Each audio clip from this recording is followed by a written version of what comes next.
What's up? Welcome back to another video. In this video, we're going to be talking about the last fight leading up to the main event between Cody Garbrandt and Raphael Assuncao. This is going to be an extremely insane fight to predict. But before I get into it, I just want to let you guys know that I've also made predictions of the early prelims of UFC 250, the prelims of UFC 250, every fight that took place before this Garbrandt fight, and I'll also cover the Amanda Nunes fight, which is after this card. If you're interested to check those predictions out, subscribe to the channel so you can be notified when I post and you can see those predictions. But enough of that talk. I want to get into this fight. Cody Garbrandt is one of my favorite UFC fighters. He's the one that got me into the UFC. His rivalry against TJ Dillashaw was one that had me off my seat every single time. It was truly a shame that I lost twice against him, but right now this explains why he is actually the favorite in this fight at -150, while Assuncao is at +130. Now, Cody Garbrandt is actually lower in the rankings than compared to Assuncao, but at the same time, a fighter with his caliber and his strength, his knockout power, he's got to win this fight, and I really hope he wins this fight.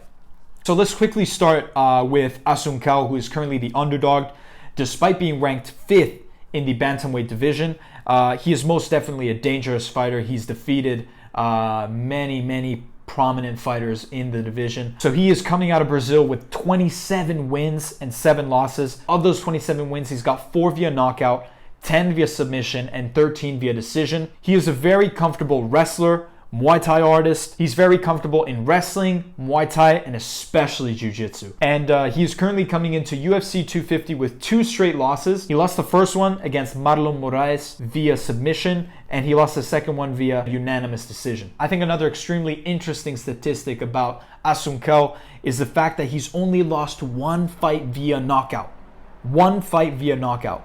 And knowing the type of fighter that Cody Garbrandt is, he's the type of guy that will win via knockout. It's going to be a very difficult fight for him. I hope he's able to adapt to the fighter as good as Assuncao. So Cody Garbrandt, let's move to him. He is one of my favorite fighters in the UFC. I'm going to try to make this prediction the least biased as possible, but you know I'm always going to go for my boy Cody 100% of the time. Whoever he faces, I'm going for no love. Now, we know him from his rivalry against TJ Dillashaw that I was talking about before. Unfortunately, he lost twice to him. And he's actually been out of the game since, he's been out of the game for roughly a year because he was dealing with a little wrist injury. But finally, he's back. No Love has an impressive record of 11 wins and 3 losses. Of those 11 wins, 9 have come from knockout or technical knockout, and 2 have come via decision. Garbrandt has also never lost via unanimous decision or via a submission. He's always lost via knockout. So he lost 2 against Dillashaw via knockout, and the other one that he lost was against Pedro Munoz in the very first round.